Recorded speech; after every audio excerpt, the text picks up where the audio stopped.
আয়ারল্যান্ডকে রীতিমতো উড়িয়ে দিয়েছে ভারত। নিজেদের বিশ্বকাপ যাত্রা শুরু দারুণভাবে করল ভারত জাতীয় ক্রিকেট দল, যার কৃতিত্ব অবশ্যই ভারতীয় বোলারদের প্রাপ্য।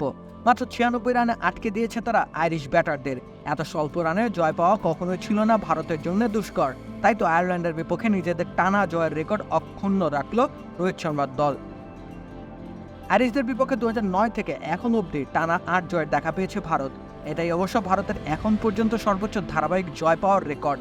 তবে আয়ারল্যান্ডের বিপক্ষে এই রেকর্ড করার বহু আগেই টানা 8 টি-20 ম্যাচে জয়ের দেখা পেয়েছে ভারত। সেই রেকর্ডের সাথে জড়িয়ে আছে বাংলাদেশ। 2018 সাল অবধি একটি ম্যাচও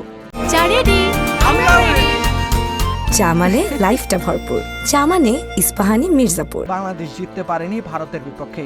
সেই সময়ের মধ্যে 8টি ম্যাচে একটানা জয় পেয়েছে ভারত। সেই 2009 সাল থেকে একটানা জয় পেয়েছে ভারত বাংলাদেশের বিপক্ষে।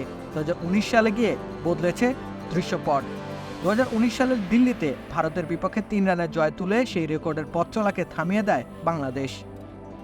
এছাড়াও টি-20 ফরম্যাটে টানা 7 জয়ের দেখা ভারত পেয়েছে বহুবার। প্রতিপক্ষ হিসেবে কখনো ছিল অস্ট্রেলিয়া, কখনো আবার শ্রীলঙ্কা। এমনকি ওয়েস্ট ইন্ডিজেও ভারতের বিপক্ষে টানা 7 হারের স্বাদ গ্রহণ করেছিল। 2013 থেকে 2017 এই সময়কালে অস্ট্রেলিয়া 7টি টি-20 ম্যাচ হেরেছিল ভারতের বিপক্ষে। সেই 2017 সাল অবধি শ্রীলঙ্কাকে 7 বার পরাজিত করেছিল টিম ইন্ডিয়া। অবশ্য সেই ধারাবাহিকতার শুরুটা হয়েছিল 2016 সালে। 2017 সালে অস্ট্রেলিয়া আর শ্রীলঙ্কার সাথে উইনিং স্ট্রাইক ভেঙে যায় ভারতের।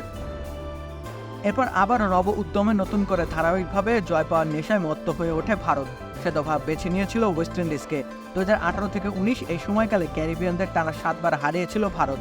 প্রিয় প্রতিপক্ষ হিসেবে বর্তমানে আয়ারল্যান্ডকে বেছে নিয়েছে রোহিত শর্মার দল। আইরিশদের বিপক্ষে তাদের এই জয়ের যাত্রা এখানেই থেমে যেতে দিতে চাইবে না নিশ্চয়ই। রাকিব হোসেন রুম্মান, খেলা 71।